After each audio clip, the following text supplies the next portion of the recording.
Part 16, economic indicators. So economic indicators illustrate the changes in the business cycle. An economic indicator signals the general of the economy and provides a warning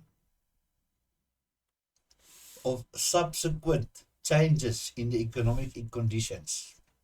The economic indicators that are considered most significant in the financial markets in South Africa are inflation, the repo rate, money supply, economic growth, the balance of payments, the exchange rate, and government budget. When you look at product selection, so what products must be selected and the interest rates.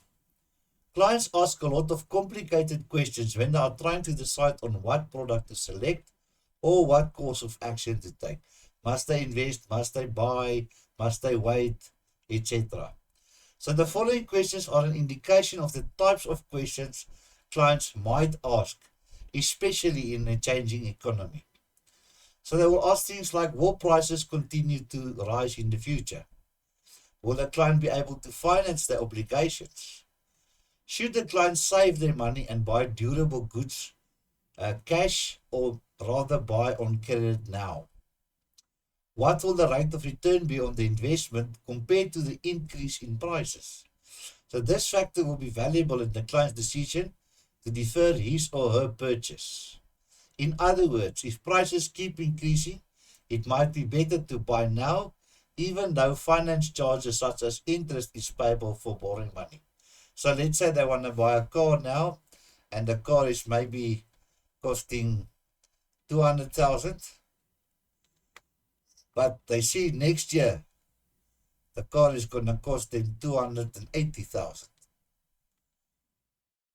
Then it might be considering, because they need to take a loan now, and next year they must also take a loan. But now, let's say with the current interest rate of 10, let's say, for example, the interest rate is 10%, so the bank will charge 200 plus 10%. I'm just going to figure out the amounts. Let's say with that interest rate, they will pay back 300,000 on the car. But next year, the interest rate might be 12.5% on 280, which means then that car will cost them, for argument's sake, let's say 350. So the car will be 50,000 and more expensive. They will pay 50,000 back or more back to the bank if they wait till next year rather than buying it now. So they will save 50,000 rand. So then it's better to buy it now than wait for next year. The most important question to consider, the most important question is what will happen to the economy if everyone decides to buy on credit rather than save for the future. Clients should be considering whether it is necessary to borrow money as opposed to investing for future requirements. Clients might choose to fix their interest rates on investments or loans. It means that the rate will remain constant throughout the agreement. This type of options provides certainty regarding the client's repayments or interest earnings for a specified period, protection against the upward movement of the prime rate, fluctuations of interest rates, and an alternative to variable interest rates for clients who hold the view that the rates might increase shortly. So yes, it is an option, although I don't necessarily agree with it, but different people have different views. I'm a positive type of person. I always think the interest rates will go down. Sometimes I'm right, sometimes I'm not, but I'm willing to take the chances. But it depends on each person. So let's say, for instance, in your budget, you can only afford to pay 10,000 rand per month let's say on your on a new house, on your mortgage, house mortgage. Okay. That is what you can afford. You cannot afford anything more. So you settle with the bank a fixed interest rate. Let's say, example, 10%. And you pay your house every month 10,000, 10,000, 10,000, not a problem. So should the interest rates go up to, let's say, why do I put the rand there? 12.5%. You will still only pay 10%. But the people who didn't choose the fixed rate, they said, like me, for instance, I said, no, I can, but normally it's the people who can afford a little bit more. I can afford a little bit more. And because I am not, we're also going to say it's for a house mortgage, I'm going to take variable. And normally when you take a fixed rate, it's a bit more than the current one. So I will pay 8% currently. So my bond payment, let's say, just for example, mine is 8,000 per month. So now I'm paying 2,000 rand a month less than the person who take the fixed one. But Jaco, you were dumb, you were stupid. Interest rate now went up to 12.5%. The same as this one. Now suddenly, I don't pay 8,000 anymore. The bank says, Jaco, we've got bad news. Your 8,000 now, for argument's sake, let's say it's 12,000. Hey, nah, this is going to hurt me. Because I choose the variable rate. And now the variable rate is 12.5%. So that was maybe not a good option. So now I'm paying 4,000 more than I used to pay. So it's 8,000 plus 4,000 gives me the 12. Where you still pay your 10, where you still pay only 10 a month. So now you're better off. But let's do it again. I'm going to use it there. Let's say I paid 8,000 per month at my original 8% there. Okay. And now suddenly the interest rate drops to 6%. So what will happen now? Now my 8,000 rand might drop to 6,000 per month. Aha! Jaco, you're clever man. You're clever man. So now suddenly I'm paying 2,000 rand a month less. So I've got an extra 2,000 rand to buy biltong and chocolates. Biltong chocolates. I'm a chocoholic. Chocolates. Sorry, my spelling. And some nice snacks when I watch rugby and football, etc. And some extra meat for the braais, etc. So now I'm paying 6,000 rand a month. Look at what you paid at the fixed rate. You still pay 10,000. So you see, I might be better off, I might be worse off. That's what every person has to decide. All right, another alternative which you can also do, and I'll do it here at the bottom. If the bank says, when you sit and negotiate with the bank, and they said, okay, if you take a fixed rate, you're going to pay 10% of 10,000 a month on the fixed rate. Let's say we use this fixed rate of 10%, which is 10%. Or you pay like Jaco. If you don't want the fixed rate, you're going to pay 8%, 8,000 rand a month on a variable rate. and you use this 8% here, that one there, at 8%. But what I suggest you do is, if you choose that option, variable rate, a very good idea, and a very good thing is, you said, okay, I'm currently going to pay this. If I took the fixed rate, I would have paid this. So let me choose this one, 8,000 a month, but I add 2,000 extra.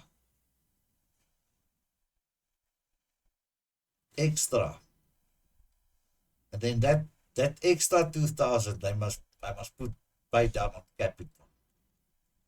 So now you also used to pay 10,000 a month. But your bond is 8 and you pay extra 2,000. So you're used to 10. So should you follow my advice, and Jaco is wrong. I'm not always wrong, but I'm not always right as well. And the interest rate goes up. Let's say, yeah, because here it was at 8. Let's say it goes up to 10%. And now suddenly it is the same as the fixed rate, and you must pay 10,000. But you already paid 10,000. That 8,000 here plus that one is 10,000. So then you are already used to pay 10,000 rand a month. But you would have been better off, because 2,000 a month you paid extra on capital. Okay, that's another option. So then you can see you created your own fixed rate, although it's variable at the bank, but it's your personal fixed rate. Okay, so it would be advisable to inform the client that rates can fluctuate, and that even economists cannot predict the future of interest rates with absolute certainty. The economists cannot do it. They might predict it roughly 40, 60% or 30, 70%, but they cannot do it for certain. It is also essential to explain to the client that once the term of the investment or the loan agreement expires, a new agreement will have to be entered, which means that a new rate will apply. It could mean that the repayments on the loan might increase, or the interest received on a fixed investment might decrease. So let's say you borrowed money, you got the loan. Let's say for 20 years, a mortgage on your house. The bank will fix it. Let's say they don't fix it for the full 20 years. I think they fix it for 2 or 3 or 5 years max. It depends on bank to bank. So let's say that they fix it for 5 years at 10%. And they said you pay 10,000 rand a month. You say, jump, I'll take that one. Now the 5 years is over. So for the fixed rate, so it's a termination of fixed rate. Now you've got 15 years left. Here the loan, yeah. Now your loan has got 15 years left. He said, okay, I want to fix it again, and I'd like so the bank said, okay, we'll fix it for another 5 years again, or 3 or whatever. But sorry, sir, now we fix it at 12.5% for the next 5 years. So now you're going to pay, for argument's sake, 12,000 a month. Sorry, sir, your premium just went up for 2,000 a month. And after that 5 years, they will negotiate another one. And the same with your investments. You invested a lot of money, you got 10% fixed rate for 5 years. After 5 years or 3 years or whatever you and the bank negotiate, they will say, okay, you used to get 10% interest on your investment, and new rates 7.5% or 8%.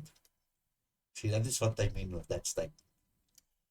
Clients who believe that interest rates are likely to drop in the short term, like me, or who have enough capital to withstand an increase in the interest, would generally prefer option for variable rates.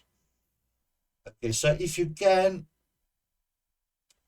I would suggest that one. And as I said before, then you pay the 8 on the variable rate, plus you add another 2. That one pays the loan premium. That's what I do. And then that one goes for capital. So it brings my capital down.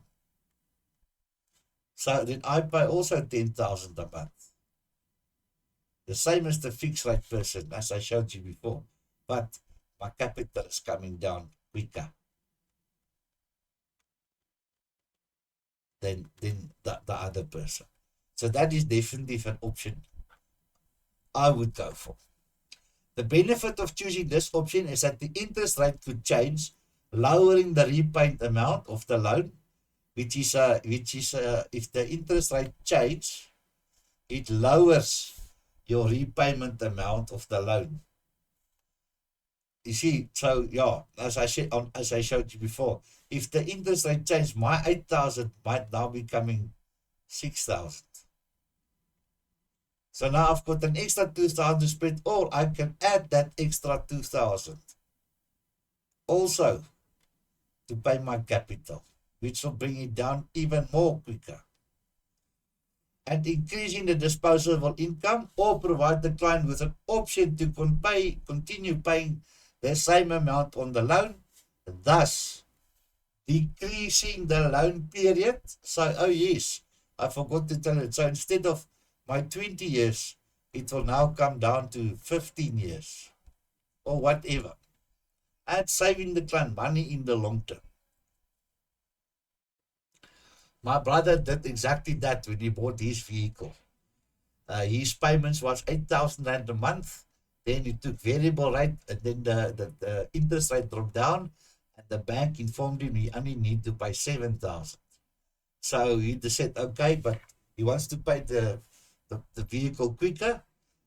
So he said that extra 1,000, put it on capital, and still take 8,000 a month.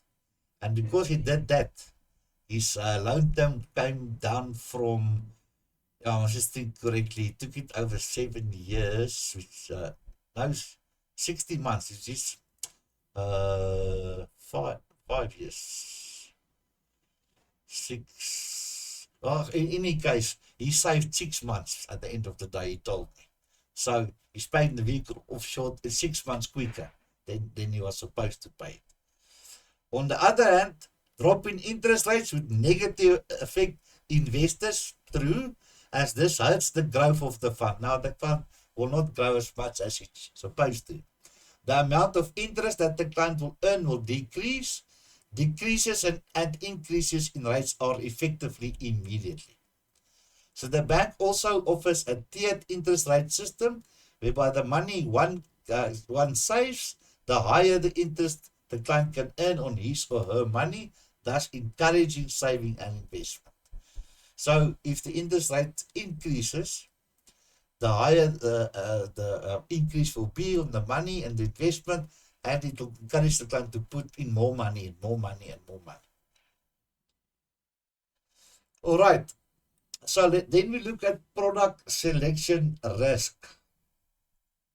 So what is the risk they talk about here? It is vital to establish the risk profile of the client so that the products presented will match his or her personal preferences. The risk profile of a client will significantly influence the type of products that he or she would consider. The general rule is that the more risk the investor takes, the greater the potential for higher return or loss. We all know this. As we said before, do you remember? The general rule is the more risk the investor takes, the greater the potential for higher return or loss, because it's a risk. One of the most significant risks when investing is that investors can lose the capital that he or she invests. So it depends where you invest it. Various profiles of investors. So conservative investor, and I'm sure you've done this before in another part, but let's just go over it again. It's like a recap. Conservative investors. Can you still remember? What can you tell me about conservative investors? Um, Low risk. And is it then high interest rates? No. Low risk, low interest rates. They go hand to hand. So we say conservative investors are investors who want stability and want to protect their investment, so the low interest rate for low risk suit their profile. Haha, Jaco, you were right. The low interest rate suits their low profile. Or just said it the other way around. But in any case, and they do not mind increasing the value of the investment dramatically. This type of investor is risk adverse and does not want to take risks with capital that has been invested. Let's look at the moderate investor. Can you still remember what that M stands for? In moderate, it's in the middle. You see there's number 1, there's number 2, there's number 3. So here you've got the low risk, low investment investor. Moderate is the medium. Medium risk equals medium interest. Is in the middle, Salo. Interest. Okay. So moderate investors are long-term investors who want reasonable but relatively stable growth. These investors do not mind some, not all, some interest rate fluctuations. However, they probably would not invest directly in shares on the stock exchange, but rather invest in unit trusts, which is collective investment schemes. Yo, that's a beautiful piece of art. Look at this line. Look at this line. Nearly straight with my free hand. All right. Then you look at the aggressive investors. Aggressive. That word aggressive says it all. That is high risk. High risk. High interest rates. High interest rates. Interest. So you see here we've got our, I'll put another color for here. We've got our low. We've got our medium, and we've got our high and our high. You see, so aggressive investors are long-term insurers and investors. Long-term says it's all. Who wants high capital growth? These investors want a high return, and they understand that to earn this high return, there is often high risk. Okay, that's the 3 types of investors we get. When you look at the required rate of return,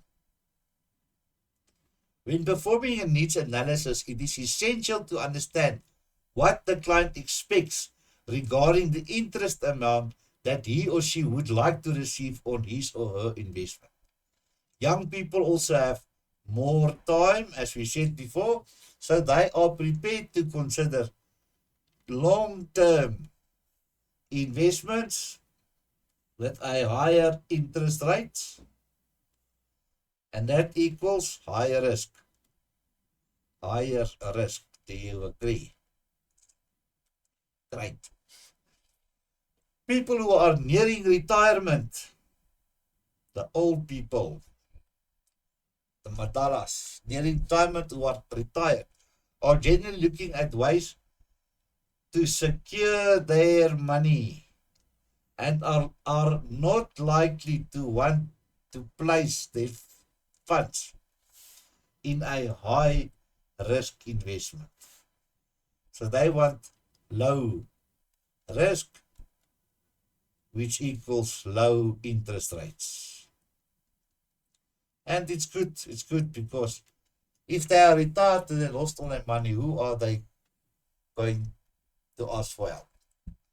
Their children probably. if they've got children who can help them. Some children can't help their parents. Some old couples don't have children anymore because maybe the children, they never had children, or the one or two children they had died or passed away or whatever. So yeah, it's safe that way. Many retired people are looking for additional income because their pension might not be enough, and they are happy to earn a lower interest rate, knowing that the principal capital amount is secure. Right. So the investor glossary. What is the investor glossary? The investor glossary defines the rate of return as the percentage gain. So it's a percentage gain or loss of an investment over some time. That will be years. So the rate of return is often expressed as an annual percentage. So for an example, this is just an example, an annual rate of return of 5% means the investment gained 5% over 12 months. Because 12 months is the same as annual. Annual means yearly. Annual or yearly. Right. So in other words, if you invest 1,000 Rand on a fixed deposit for 1 year at 5%, the rate of return on the investment will be the 1,000 Rand you invested, this 1,000 Rand you invested, times the 5% fixed, not fixed, the 5%, the rate, and it means you'll earn 50 Rand on the 1,000 Rand. So the 50 Rand earned on the investment is the nominal return that the client received. However, to work out the real rate of return, there's a difference. Sorry. The client would have taken inflation into account as well. Okay, so you get the difference between the rate of return and the real rate of return. Interest rates and product risk. The key characteristics to consider when depositing money with the purpose of earning interest rates are your return. What is your return? Is it high, medium, or low? So this is the profit the depositor can make on his deposit. It is usually in the form of interest income or dividends, or in the form of capital growth. The value of the asset investment has increased and has been sold at a higher value, such as with property. Then we look at your risk. The risk also. So your return is either high, medium, or low, but the same with your risk. You can have high risk, medium risk, or low risk. So the risk associated with an investment indicates the likelihood that the investor may lose all or part of his or her money. The higher the risk of the investment, as we said before, the higher the risk of the investment, the higher the return. If an investment is classified as high risk, the investor will expect compensation in the form of high interest rates or dividends. Then when we look at liquidity, this is the ease which the funds can be accessed, how quickly investments can be returned into cash. So liquidity means my investment, how quickly can I return into cash if I need cash now, today. Then tax. This refers to the tax efficiency that the use of the product holds for the client. There are different tax implications for different products. The taxable portion of the income distribution taxed in the hands of the investor depends on how the income was derived, and insurance policies such as endowments are taxed within the fund at a rate of approximately 30% in the case of individuals. Interest and dividends. So now we look at the interest you receive and the dividends.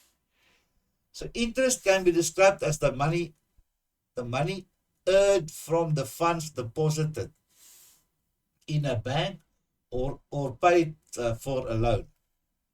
On the other hand, dividends are a portion of the company's profits paid out to the shareholders on their investment. Dividends are cash payments, and the value depends on the profit made by the company. So if companies make profit, they can declare dividends and they can pay out the shareholders. If they don't make money, then there's no dividends to pay out to the shareholders. The payment of dividends is not guaranteed, as I just said, opposed to the payment of interest made by banks to their clients. If a company does not make a profit, what did Jaco say? No dividends will be paid, because then there will be no money to pay them the dividends. All right, and that's the end of this part. Hope you enjoyed this lesson, and if you've got any more questions, you are free to ask me. See you in the next part.